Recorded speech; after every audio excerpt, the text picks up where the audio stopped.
Good afternoon, friends. Let us start today's meditation by thinking about a quote from Osho.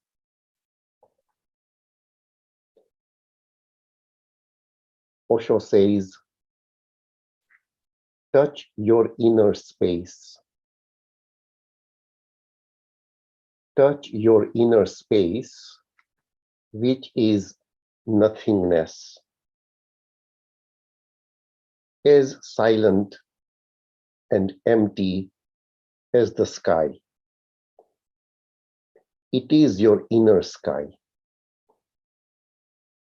Once you settle down in your inner sky, you have come home, and a great maturity arises in your actions, in your behavior. Then whatever you do has grace in it. Then whatever you do is a poetry in itself. You live poetry. Your walking becomes dancing. Your silence becomes music." Friends, let us now start today's meditation. We are going to do Anapanasati meditation. Please take a very comfortable position and relax your body. 4, 3, 2, 1. Now slowly keep your palms on your eyes for 5 seconds.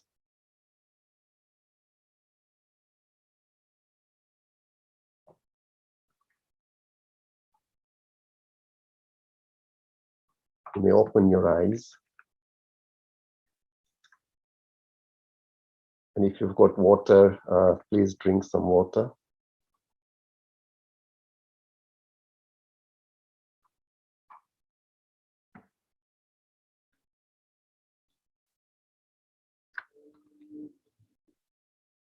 First of all, I wanted to thank Madhuji and Ram for giving me this wonderful opportunity to share some of the experiences and wisdom I have gathered over the 14 years that I was a sadhu, a sannyasi in the Wednesday sessions. An awakened person once said that when you think about people who are less fortunate than us, then we realize how fortunate and how lucky we are. In today's session, I'm actually going to talk about my initial years journey as a sadhu, and that might actually make you feel very fortunate of what Patriji has been teaching all of you and what you are following. I became a sadhu in 1981. And for the first 4 to 4.5 years of my sannyas, I was actually very, very, very confused. I became a sadhu. I had a very clear goal. The ambition was to realize God. But in the organization that I had joined, there really wasn't any clear guidance on what I needed to do to realize God. The messages were very mixed. You have to please God. You have to please your guru. You have to obey the commands, the agna of the guru. And over again, the examples of Satyakam Jabali from the Upanishads were given. So you attend Aarti, you attend the discourses, you spread the word of God, you do penance, etc. So many things, hundreds of things to do. And month after month went by, but I just could not feel any transformation taking place. In 1985, I was, transferred to Sarangpur, and this is where all the newly initiated sadhus had their initial training. and there was an awakened sadhu there. So I used to sit with him every day at 4 p.m. And then I asked him this question. I said, it's been 4.5 years that I've been a sadhu. I'm more confused than I was before I actually became a sadhu. I just cannot, see the wood for the trees. So he said, there are 4 types of words of wisdom. You need to understand that in spirituality, in religions, there are so many scriptures and so many different things that you will hear over your life. He said there are 4 types of words of wisdom. First one is punitive words. So punitive meaning they will generate fear in you. So for example, if you steal, if you eat meat, then you will end up in hell. So these are types of words in scriptures which will generate fear in us and make us not do certain things or do certain things. Then he said the second type of words is appetizing, that tempting. So there will be words in scriptures which will say, if you do Ekadashi, then you will go to heaven. If you take the name of God or if you visit places of pilgrimage, then you will earn a lot of punya. Then the third type of words of wisdom are circumstantial. So if there is nothing available for you to eat and you might sort of die, then it is okay to eat meat. Or they will be based on the circumstances of that particular time. And he said the fourth type of the words of wisdom in scriptures are the principles. And he said the only principle that is important for you to understand is Tattvamasi. Then he said, if you have a tablespoon of sugar, and if you put that sugar in a ton of sand, and there are some ants, the ants will definitely find that sugar. So one who is really focused on being awakened will find the principle that is there.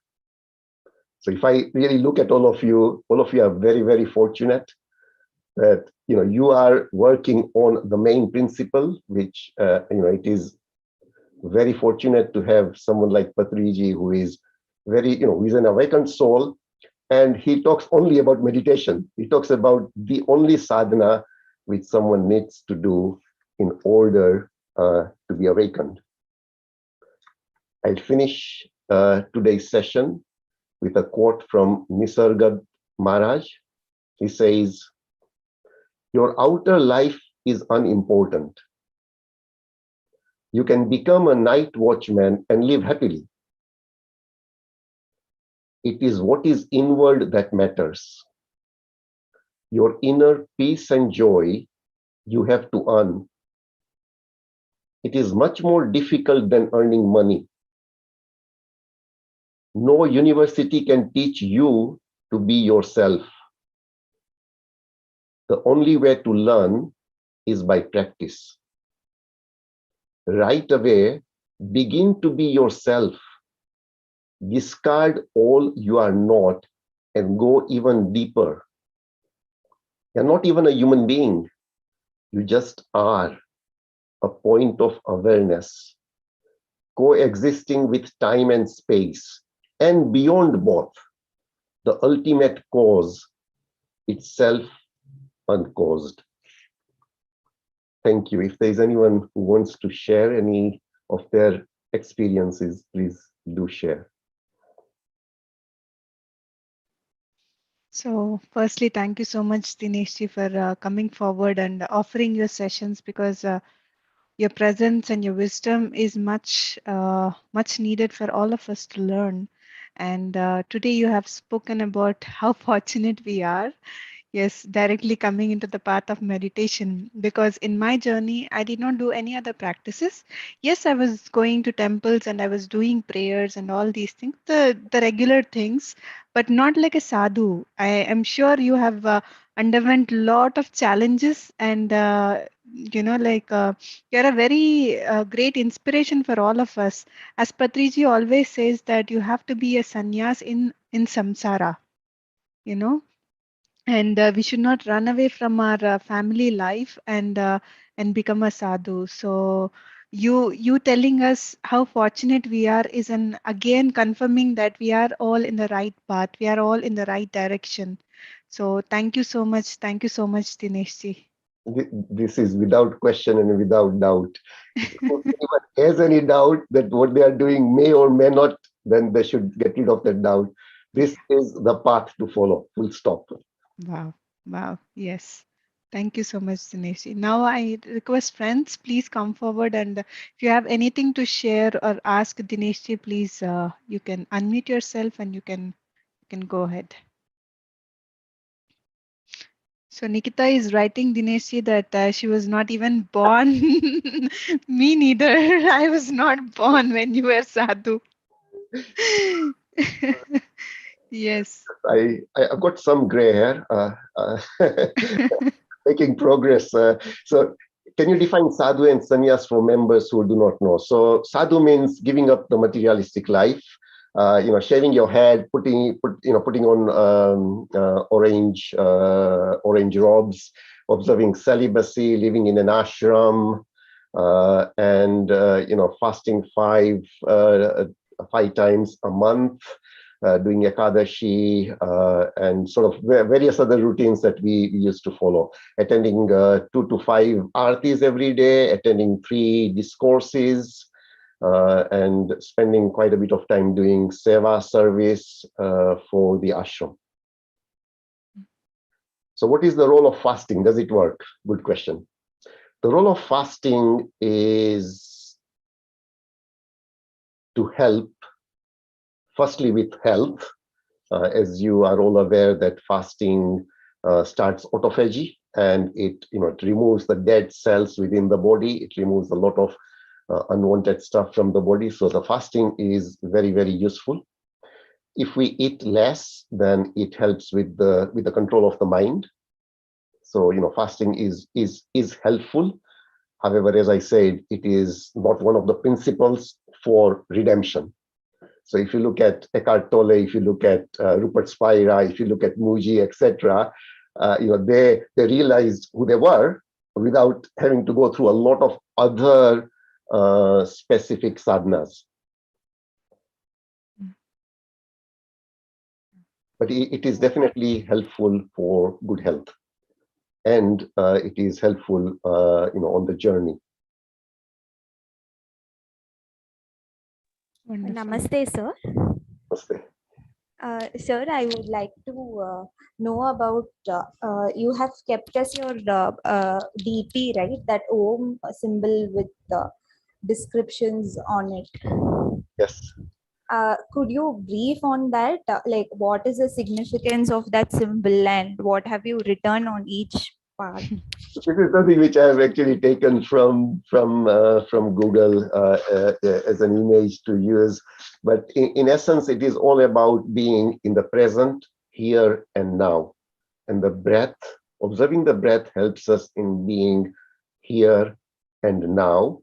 Brahman is here and now. It is beyond space and time. So we have two concepts. One is in Buddhism, where it says nothingness, it is empty. And in Hinduism, it says it is full.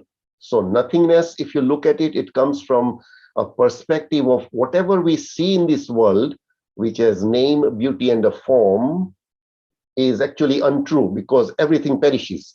Everything is perishable. So from the perspective of materialistic things, it is nothing, it is empty. From the perspective of being fulfilled. So if you look at Upanishads and Gita, they say that Chaitanya, Atma is Sat, Chit, Anandrup. So Sat means it is true. The body is false. The Jagat, the world is false. Sat, Chit, meaning it is itself full of knowledge. You don't need to get knowledge from outside. And then the third attribute is Anandrup. It is completely fulfilled. Bliss is within, and we do not need to look for bliss outside. Okay, sir. Yeah, thank you. So there's a question: what have you learned and became aware of being the sadhu that you would not have known otherwise. To be quite honest, there is nothing, because I was born in and I into inverted commas, I will call it a cult. Yeah. So when you are born in a cult, you are indoctrinated with a lot of beliefs, and it takes time to break those beliefs. So becoming a sadhu, the most positive thing that happened is that frustration for 4.5 or 5 years, where I felt that I was not really going anywhere, and then meeting this really awakened soul, and him sort of directing me and then telling me exactly what is actually required. That I may not have realized if I had just been here, but otherwise there is absolutely no difference. And friends, in my experience, by putting on orange robes, shaving your hair, and being in an ashram doesn't really make you a sadhu. It is everything that goes on in this world goes on in an ashram. So just becoming a sadhu is, it doesn't, unless you have a deep desire to awaken. Just becoming a sadhu, it doesn't do anything for you. Okay, the second question is, does God hear our prayers during fasting? People do fasting particular or fasting to please God. So if we, from a philosophical perspective, if we understand that God is within, or if we go one step further, you are God, you are Chaitanya, you are Brahman, you are not different to God, then whatever you do, it is done in sincerity, it will reach God. Absolutely no question about it at all. So fasting, whether you're fasting or not fasting, your prayers will be heard. The second question I've got is, did it free you of limiting beliefs? Do you feel free from the societal beliefs and limits? Yes, absolutely. After realizing what the true principles are, it took time, because it was like 25 years of indoctrination that had taken place. Even though the awakened soul said, this is what the true principle is, you are no different from God, you are one with him. It can't break off in just 1 second or a week or a month. It literally took quite a few months of listening to it and then thinking about it, reading all the other scriptures. That is when things became much, much clearer. Did you feel free from the societal beliefs and limits? Yes, it does. It does make one very, very free.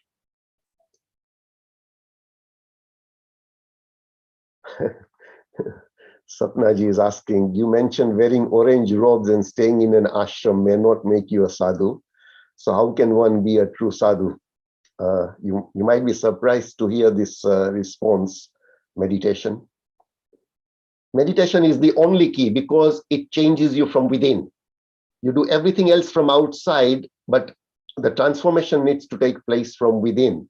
And it is not actually a transformation, it is an awakening of who we truly are. And meditation is the key which helps us take us there.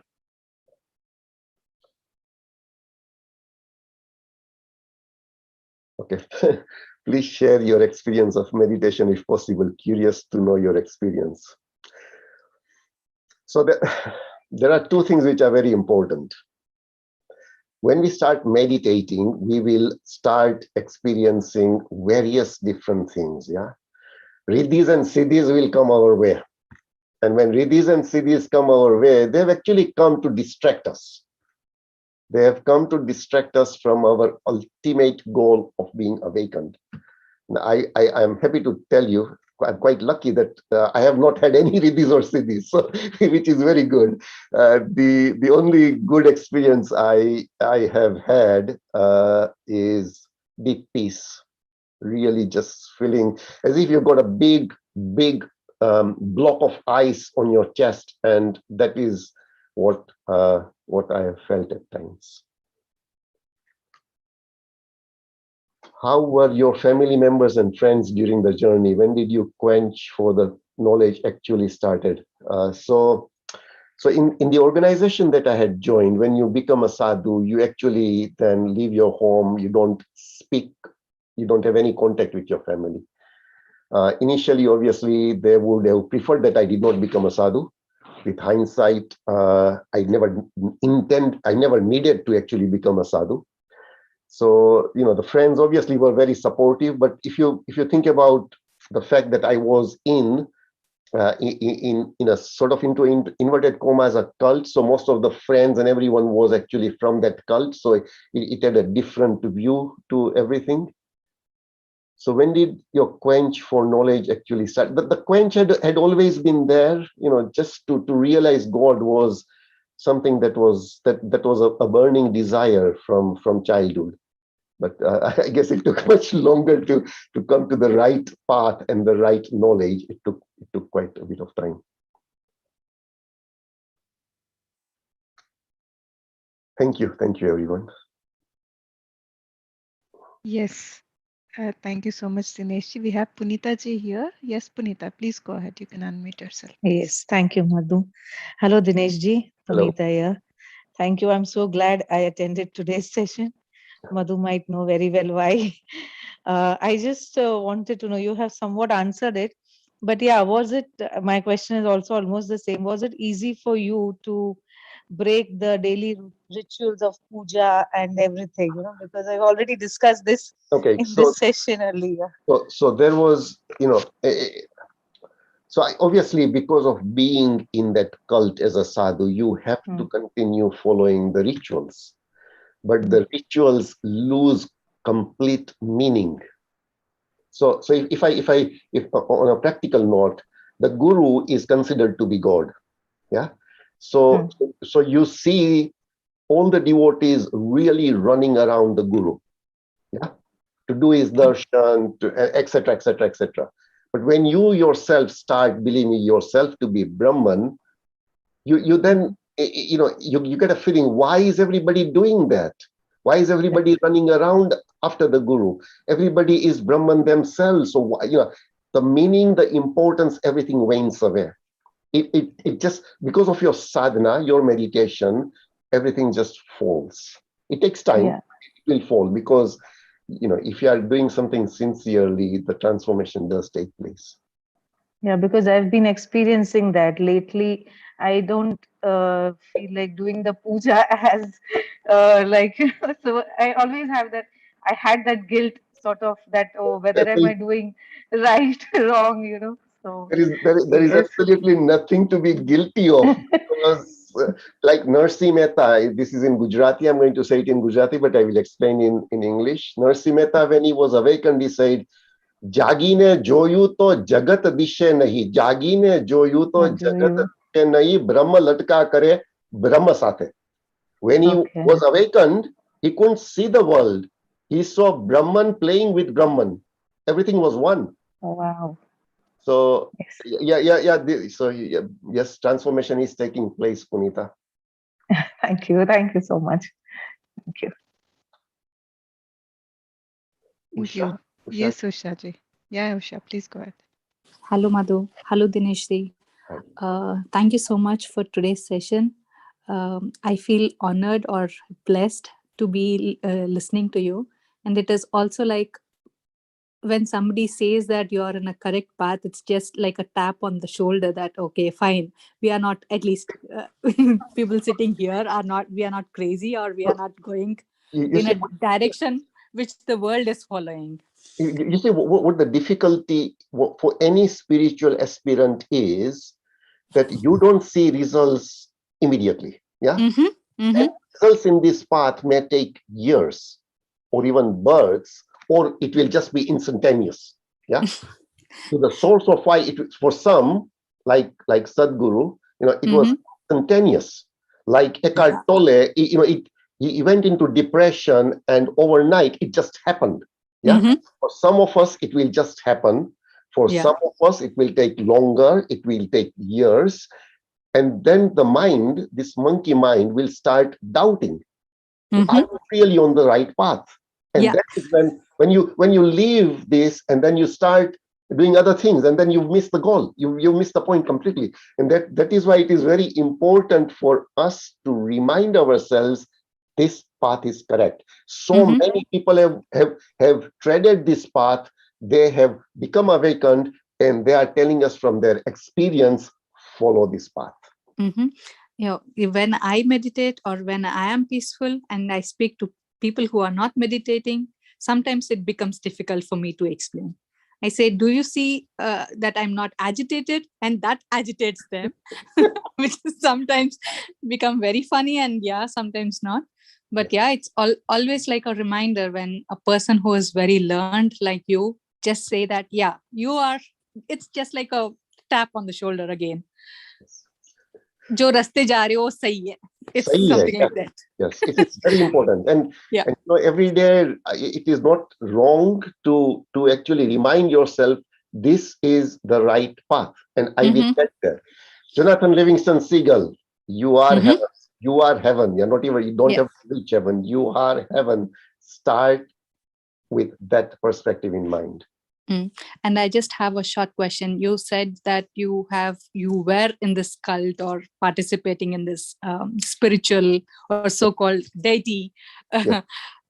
And how do you differentiate when you, I don't know, when you were following such a guru, or when you were like thinking that, okay, there is a murti or there is a god which is in a stone or something, and how do you differentiate from that to your present state?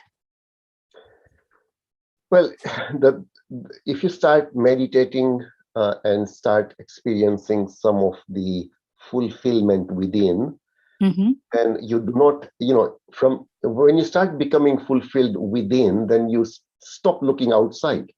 So you don't have any disrespect for anything at all, because you are actually everywhere. So whatever you see, it's just your own reflection. Wonderful. Thank you so much. Thank you. Yes, Vindhyaji, please go ahead, Vindhyaji.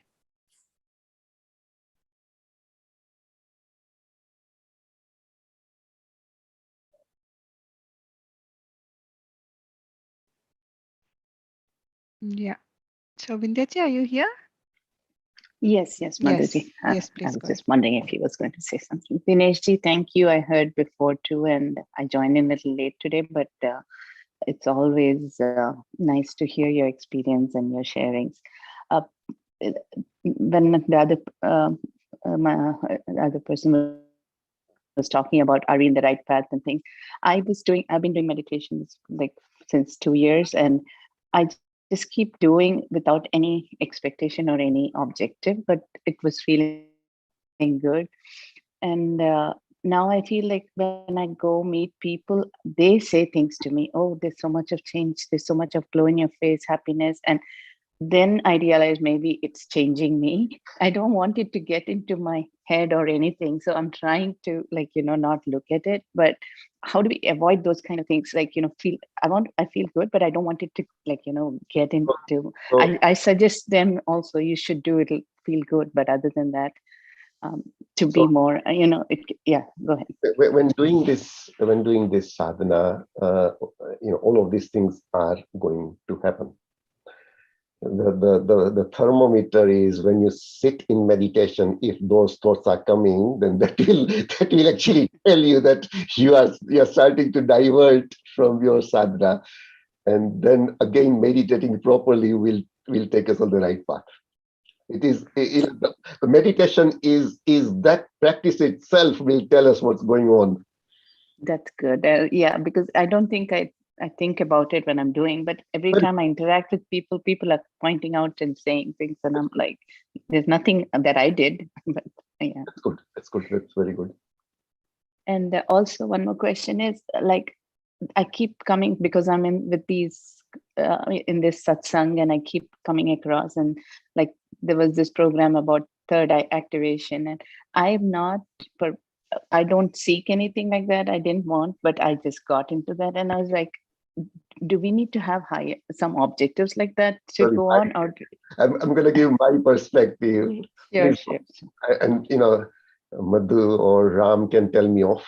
Uh, Nothing, no expectations, no chakras, no, sorry, nothing, no chakras, no third eye, nothing. Just the Chaitanya doesn't need a third eye, the Chaitanya doesn't need any chakras. It is all pervasive.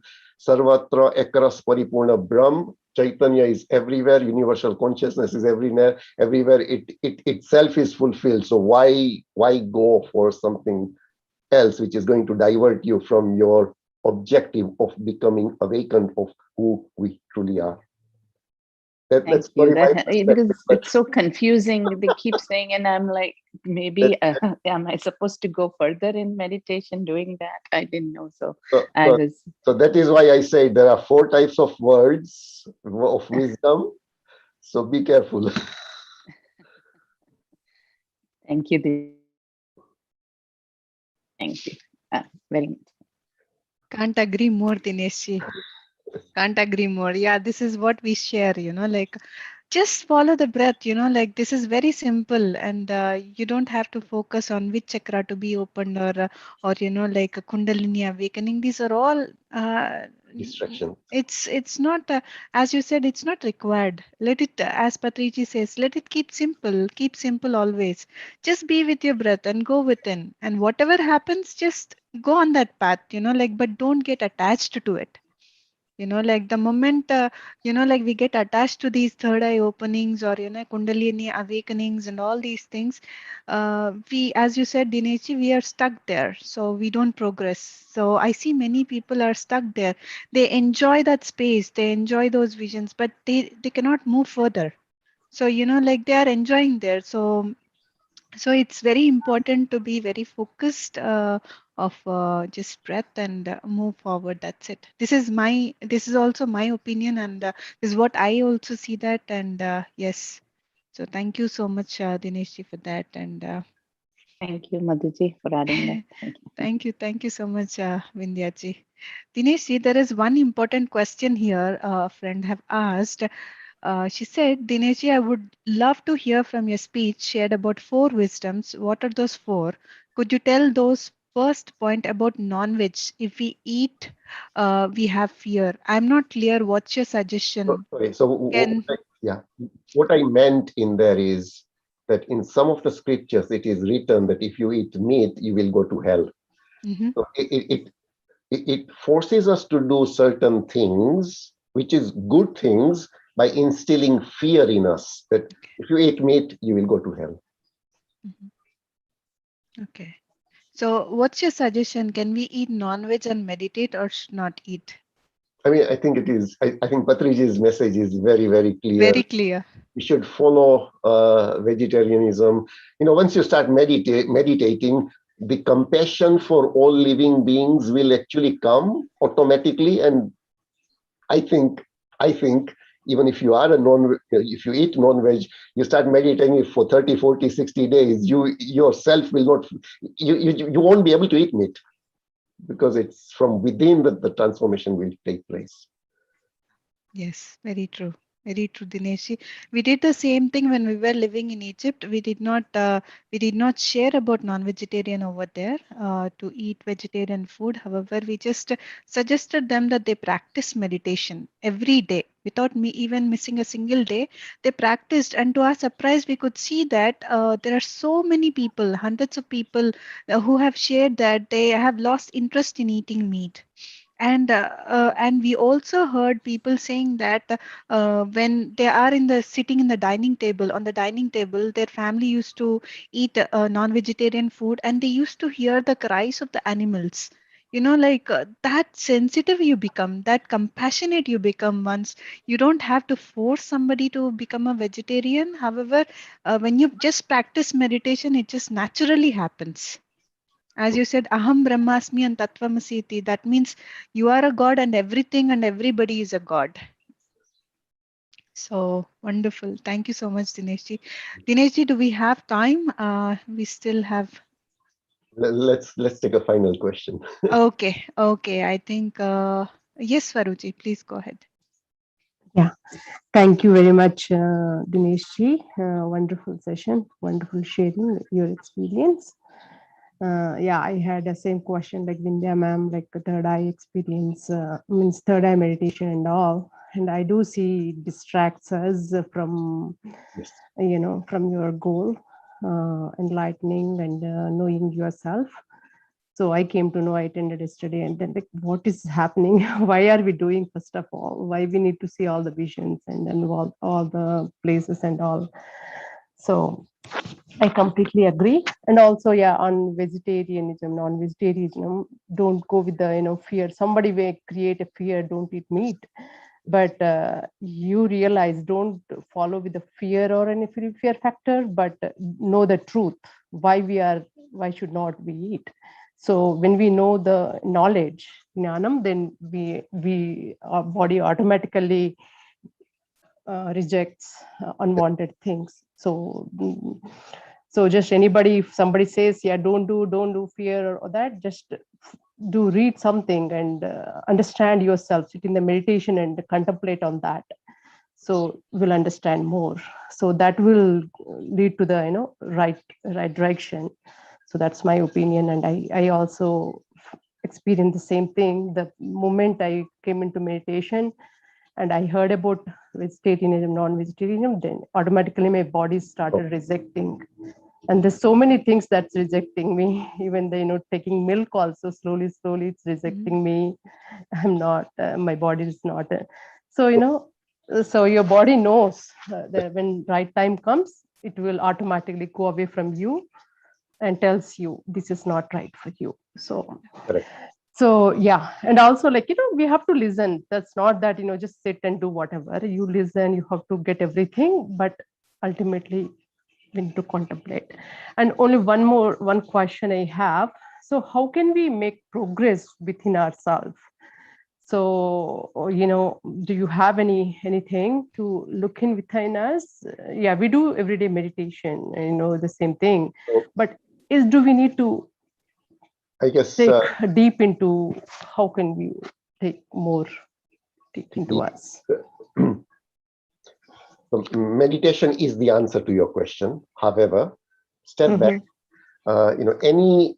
Any great musician in this world or any great athlete in this world, how do they become great? They practice every day. And in the practice itself, the more sincere a person is, the better he becomes. So it is regular meditation, Mhm. disciplined meditation. We bring our focus back onto the breath. And then during the day itself is, as and when we have opportunities, is to again focus. We can't always sit with our eyes closed, hands clasped and crossing our legs. That's not possible during the day. But during the day, it is still possible to focus on the breath. As Patriji says, this is the pyramid. So, the pyramid is there. The breath is with you all the time. So it is obviously, possible. And slowly, as we practice, things will improve, will get better. We will progress. Okay. Thank you, sir. Thank you very much. Maybe, reading books and, just to know more, and then again, Yes. So yeah, contemplate on that. Contemplate sometimes on that, maybe. reading books, but then so that we continually inspire, motivate ourselves to do it, which is Mhm. important. Exact. Yeah, that's what I noticed. Like, just meditation, things like, what are we doing? So maybe Yes. learn more and know We more, need and to, then yeah, we'll read. reinforce that understanding through masters who have been awakened and who actually talk about this awakening rather than a lot of other things, so that it doesn't digress us. Great. Thank you very much, Dinesh. Appreciate it. Thank you, Madam. Thank you, Swaruji. So thank you so much, Dinesh, for giving us this time. And it's very interesting to have this kind of interactions because many people have various questions, and you coming up and sharing your point of view helps each one of us to understand much better. So we appreciate that, and we look forward for every Wednesday wisdom sharing sessions. And yeah, thank you so much for coming I, forward, Dinesh. I'm learning a lot from We everything. are too. Thank you very much. Thank you. Thank you. Thank you so much, Dinesh. And so friends, thank you so much. We could not take few questions, and we will have Dinesh next week. And so keep your questions ready. And I'm sure Dinesh is ready to answer. So thank you so much, friends. And see you all again tomorrow morning for the breath and meditation sessions. Thank you so much. Thank you once again, Dinesh. Yes, I think Ram is here. Ram would like to share something. Yes, Ram, please go ahead. Yeah, thanks a lot, Dinesh ji. I could not join from the beginning, but the last few minutes, and I really enjoyed just being in that energy space.